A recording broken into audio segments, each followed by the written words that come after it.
Hey Okay. guys, welcome to Spirit Pig. This is the show that explores how to live a fulfilled life. I'm Duncan CJ, and today I'm speaking with Tim Kasser.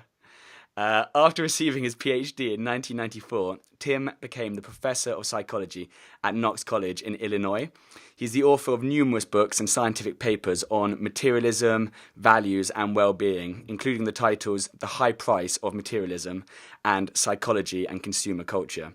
He was a featured expert in the 2011 documentary Happy, as well as the recent film The True Cost, which explores the impact the fashion industry has on people and the planet. And he's also a very keen activist working to stop the commercialisation of children. Tim, thank you so much for being here. I'm really looking forward to this. Thanks for inviting me. Now, I'm cautious. I don't want to ask you too many questions, which you've had to say 1,000 times, but just so everyone's on the same page, some things we're going to be talking about is this idea of materialistic goals and intrinsic goals. Just to get us all up to scratch, what are the difference between those two? Sure. Well, let's start by what a value or a goal is. Okay. So, what values and goals are the things that we're striving for in life, the things that we find important, the kind of stuff we're trying to make happen in life. Okay. And they help us decide what to do in life, what behaviors to engage in, how we feel about different political candidates or different kinds of clothes or whatever it might be. Right. So, the work that we've been doing for more than 20 years now has made a distinction about the content of people's values and goals. And so we distinguish between what we call extrinsic materialistic goals and intrinsic goals. So those materialistic extrinsic goals are the ones that are by and large encouraged by consumer culture. So they're things like trying to have a lot of money, trying to have the right image, trying to be popular and high status. And we call those extrinsic goals because they're focused on external rewards. They're focused on getting money, getting the gold star in school, having other people say, oh, don't you look great or whatever. And we contrast those with the intrinsic goals. And intrinsic goals are goals that are inherently satisfying to pursue. So they're goals like your own personal growth or connecting with the community, having close interpersonal relationships. And there's a lot of different research, if you want to talk about, we could, that shows that there's a fundamental kind of tension between these intrinsic and extrinsic goals, and that they sort of operate in opposition to each other.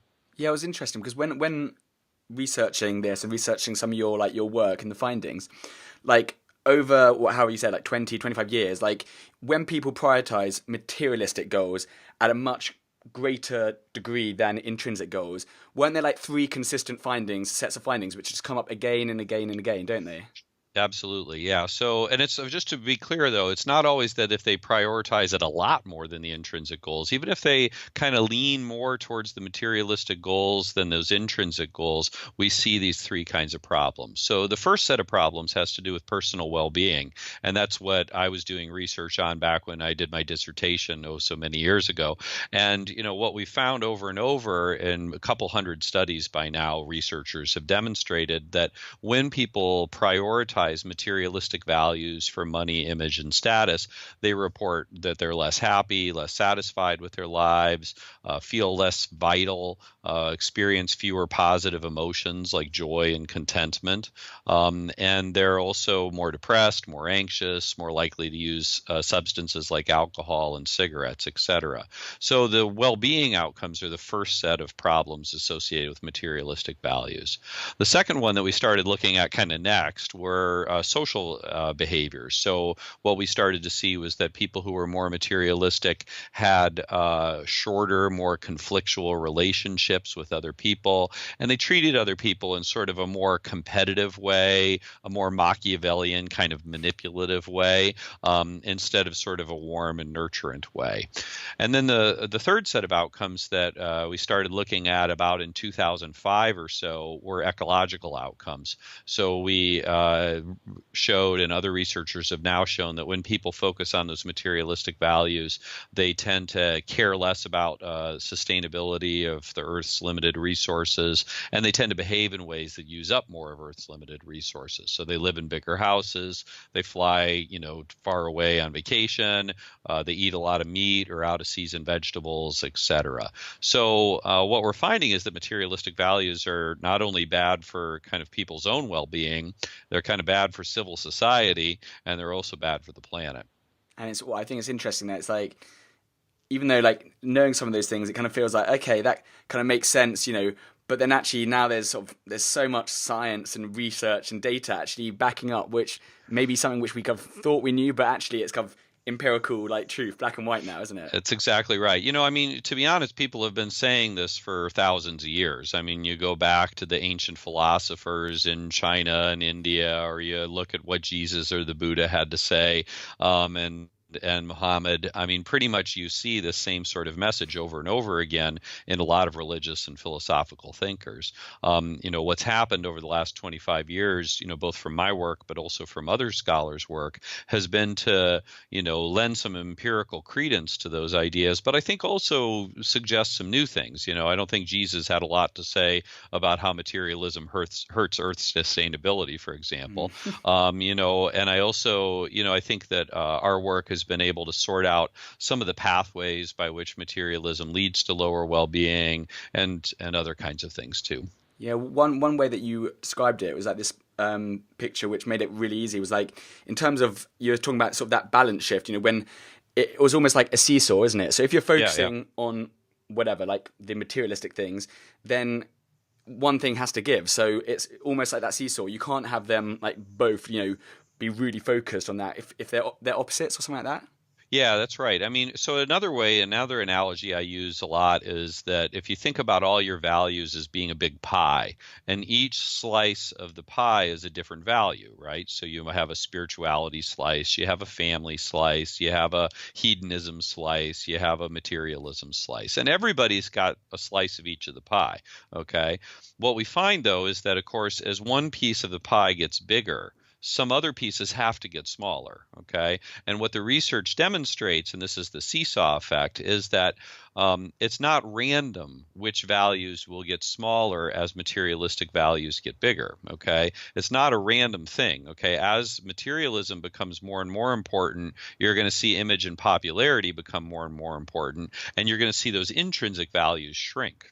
But the opposite is also true. As people focus more and more on those intrinsic values for their own growth and for connections to family and community, as that slice gets bigger and bigger, the materialistic slice tends to shrink.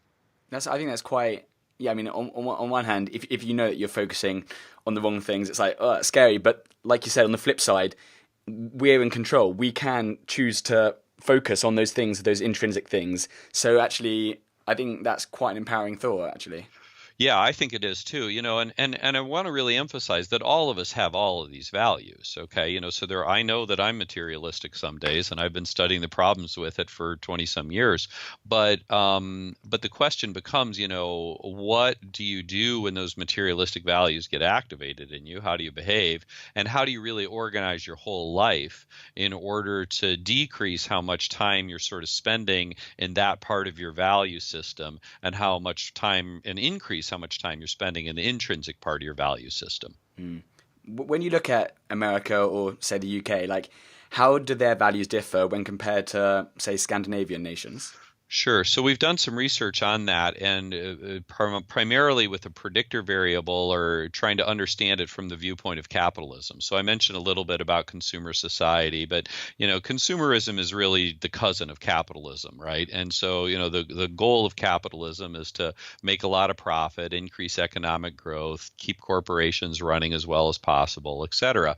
And that depends upon people spending a lot of money by and large. And so, but there are different varieties of capitalism. So in the same way that there's different kinds of Christianity, right? There's, Orthodox Christianity and evangelical Christianity and sort of New Age Christianity. There's different kinds of capitalism too, okay? So there's, and the main sort of distinction at the extreme ends is between an Anglo form of capitalism, which is common in the US, the UK, Australia, that's very deregulated, very free market, very neoliberal in the way that it approaches things.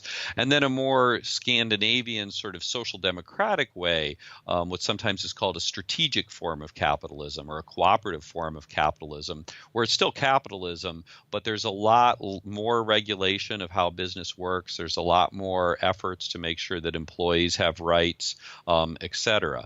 And there are two studies now that have looked at measures of how deregulated versus, or sort of deregulated neoliberal a country country is versus how strategic and coordinated it is, and then looked at the citizens' values. And what we see is that as you move towards the US, UK form of capitalism, the extrinsic values go up and the intrinsic values go down. That is, compared to their Scandinavian counterparts, people in places like the US, UK, Canada tend to focus more on materialistic values for power, status, money, and they tend to focus less on intrinsic values for helping the world be a better place, sustainability, etc. So it's very clear, and the way I look at it is, capitalism's like any other social system. It requires people to believe certain things in order for it to keep working, right? If Christianity is only going to survive if people keep believing that there's one God and Jesus was his son, etc. Capitalism's only going to keep working if people believe it's important to make a lot of money and buy a lot of stuff and invest it in the stock market. So the more extreme form of capitalism you have, that socializes people into this belief system about what's important and shifts people towards those extrinsic values. But because the way the value system is set up, that's going to mean a decrease, that seesaw effect. Yeah. It's going to mean a decrease in people's intrinsic values. So interesting. And rather than often rather than sort of like point fingers and say like, you guys shouldn't be so materialistic, it's often worth understanding actually why people prioritize materialistic values. Studies have shown, you said how people focus more materialistic things when they feel, for example, insecure. Yes, and so when I heard that, it immediately made me think, actually, I think that sort of, by realizing actually the reason why behind it, actually increased sort of empathy for that, and yeah. I think that's right. Yeah, I mean, what we find is we've done a variety of different studies that show that when people are feeling threatened, they orient towards materialistic values and again away from those intrinsic values. Okay, that shift in the whole value system setup, and yeah, I do think it's in a way it's sad, right? In a way it's sad that we live in a system where people are oftentimes exposed to threats, right? And those threats are going to kind of pull on them in a certain direction, which leads them to be more materialistic. But as you said before, we certainly don't have perfect freedom over everything we do. But as humans, we do have, something up here that allows us to make better choices sometimes. So it's not an automatic thing, okay? Or it's not, I should say, a necessary thing. It might be automatic. It might be how people tend to go. But it's the kind of thing where you can say, oh, this is how I'm reacting to this threat. I'm feeling the urge to go buy something, or whatever it is. And then to stop and say, what would be a better way to deal with my feelings of threat right now? Rather than adding to my credit card debt by buying something I don't really need, are there better ways to start to feel more secure, like calling up a friend or going for a walk or playing, an instrument or something like that? Yeah. In the last few years, there's been a sort of in the US, and there's been this sort of decriminalization of like marijuana. There's been the legalization of gay marriage. So it shows that huge, big changes can be made. Does this make you hopeful that the same can be done here, or I know is all your research showing that actually, I don't know, we're in too deep, and actually it's such a big, daunting task? Well, at one level, it does give me hope that changes can be made. On the other hand, decriminalization of marijuana, there's a lot of companies making a lot of money off of that. Legalization of gay marriage, there's a lot of people making money off of gay people getting married and having big weddings right now. So both of those are changes that actually lead to economic growth at some level. Okay, so if you're not putting those prisoners in jail anymore, and you're making buck off of selling marijuana and you're taxing it, okay, that's actually contributing to capitalistic growth. The same with gay marriage. And so at one level, it's really great to see how I think in both of those cases there were kind of grassroots movements building up, that eventually emerged onto the federal level at the U.S. For the U.S. and there's been big changes, but they were consistent with the economic system. That's my point. Okay, the kinds of things that I write a lot about oftentimes are not very good for economic growth, as we can conceive of it right now, and are direct challenges to the capitalistic economic system. And so on that, in that way, I think it's a much bigger challenge. I don't mean to take anything away from people who've worked to attain gay marriage. Okay, I think, fantastic. I know it took lots and lots of work, and I was very supportive all the way along for that. I think this is even a bigger ask, though, okay, because you're talking about something that's fundamental to the way our economic, political, and social systems are all set up. That said, I also see more and more trends, in the business world, and what people are talking about at the governmental level, especially at local government levels. I see more sort of, itching for change. I've noticed that since the Occupy movement and since the 2008 financial crisis, it's actually much easier to say the word capitalism to people. I've been doing this for a long time, and it was very difficult to criticize capitalism for many years. Immediately, what are you, some kind of communist? But since the 2008 financial crisis and since the Occupy movement, I think you've seen a space open up where people are more willing to talk about the problems of capitalism and call them the problems of capitalism, right? And so I think that there is a space opening up. I think there are a lot of promising trends. Why? Because for years and years was this idea of the American dream, and you can't say anything bad about that idea. But now people actually are realizing, wait a sec, there might be actually it's not such a perfect system. Exactly. I think that's what it is. I think that. And I think it goes back actually to a lot of the Cold War, so after World War II, the United States and Russia are the two remaining superpowers with very different and at odds ideas about what a good economic system was, right? And what a good social and political system was. And, and so for a long time in this country, you had the McCarthy scares of the 50s and early 60s and all of the rest. And then the 80s, with Reagan, who was very virulent anti-communist, right? So, that whole Cold War mentality that capitalism was the system of freedom, the system of democracy, the system that allowed for everything wonderful that there ever could be, all right? And communism was bad in every single respect. And, you have that kind of us-them mentality or that sort of zealotry in anything, and it's very difficult to talk to someone about, capitalism does have some strengths. Don't get me wrong. Okay, I've critiqued it as much as anybody just about. It has some strengths, but it has some weaknesses, and we need to talk about those weaknesses too. And we need to try to make some adjustments to the system in order to decrease the likelihood that it's harming people, harming children, harming the planet, harming other species, harming future generations, all of which it does. And so we need to find the next system, as some people say. Yeah.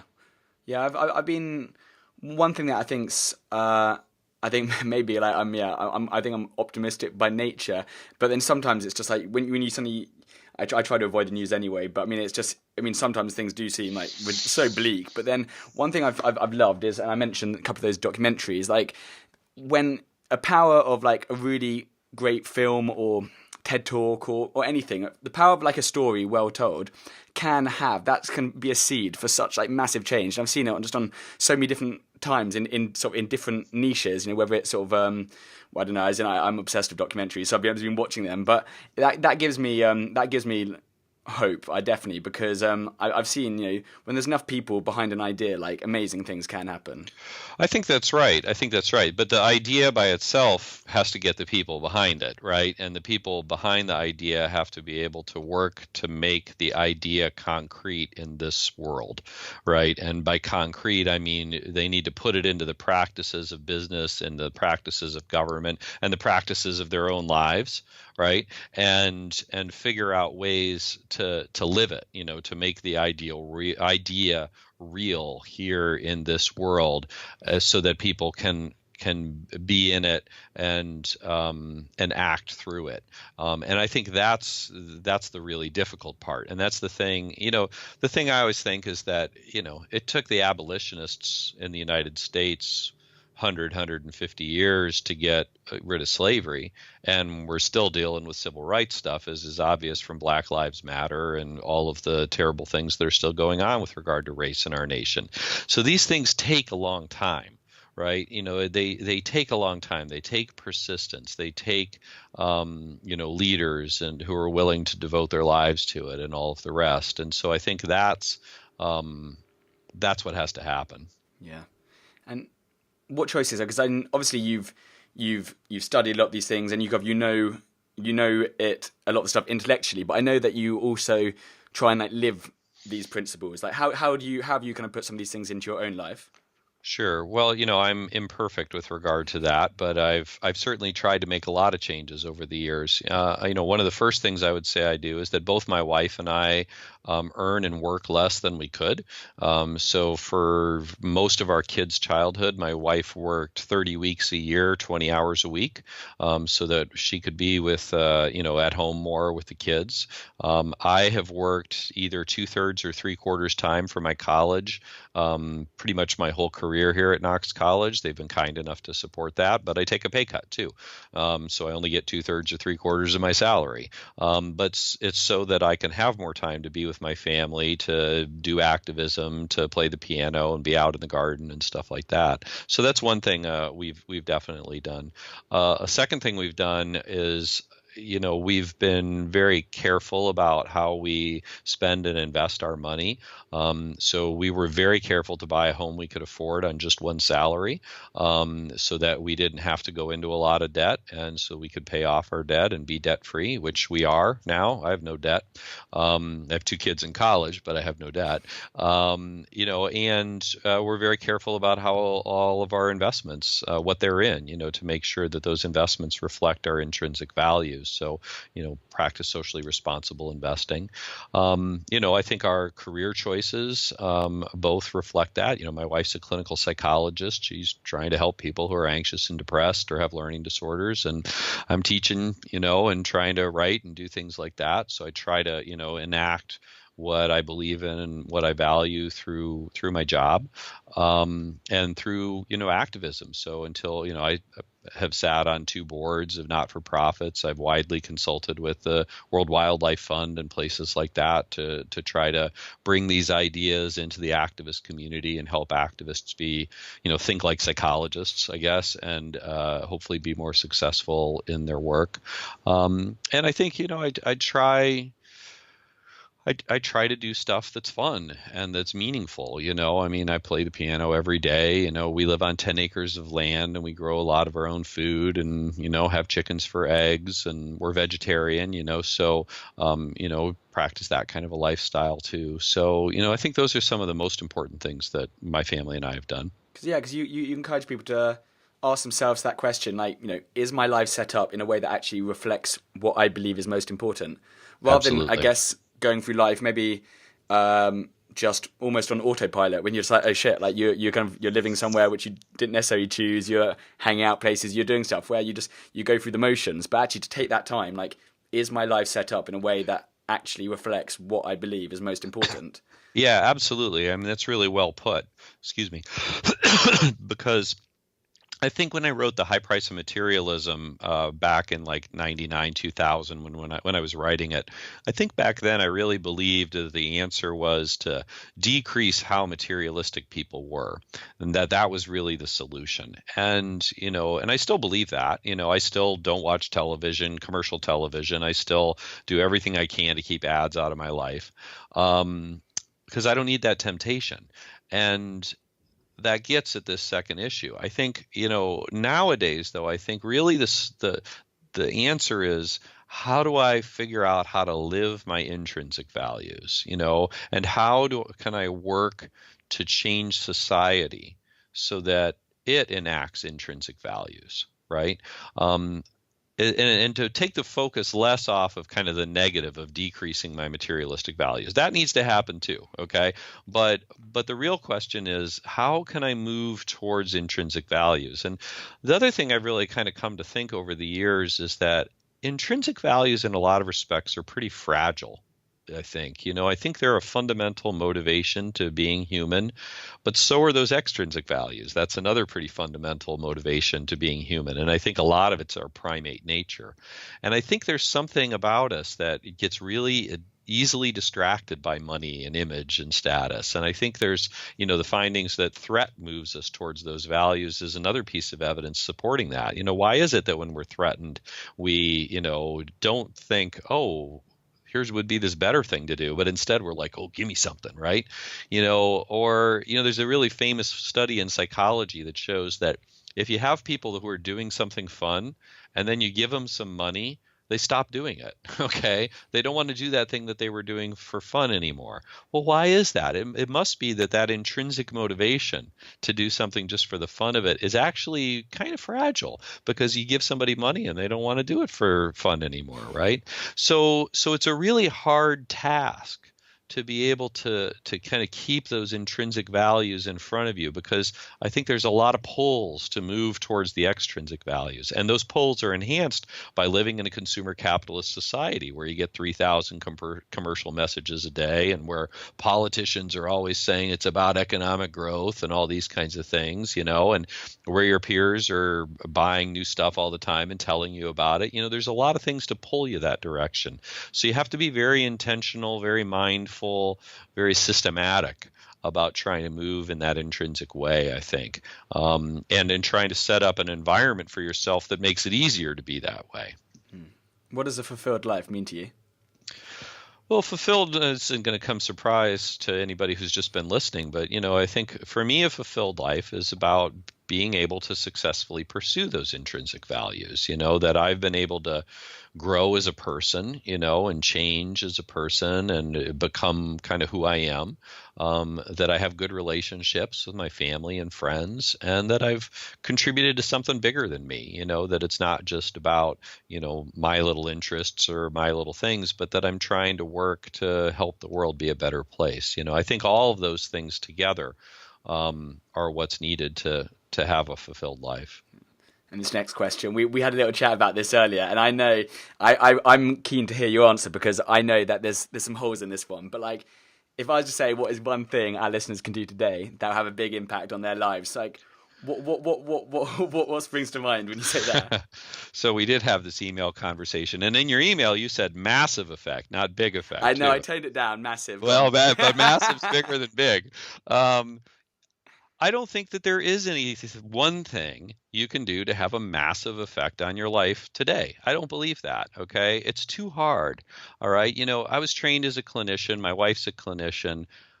Changing one's behavior is extremely difficult, okay? Changing one's thoughts is very difficult. They're in there. They're coded in your neurons, okay? And so to do something new and different is a real challenge. And so the idea that we can do one thing that will have a big impact right away, I think is completely unrealistic. No offense, but I think it's really unrealistic. And I think that a better strategy is to think, what are several things I can do and slowly bring into my life day after day, week after week, month after month, which over time are going to lead to a big impact.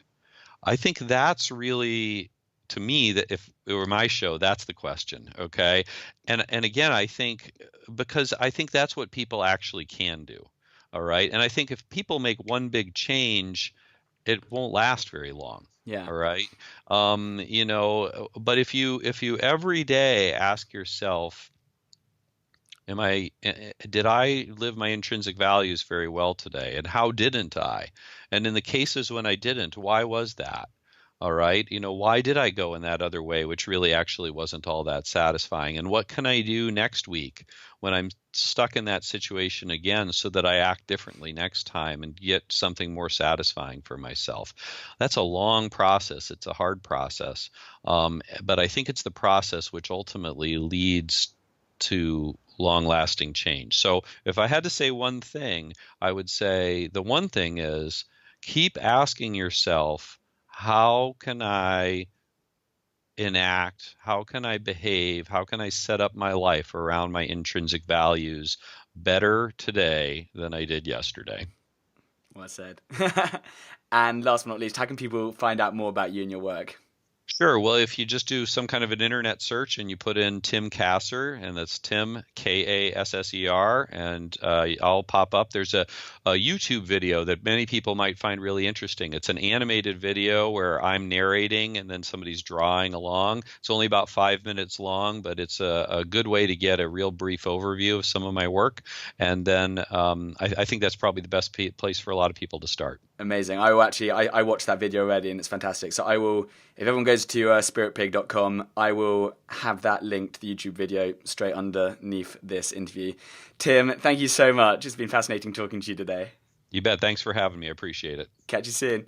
Bye. All right. Bye.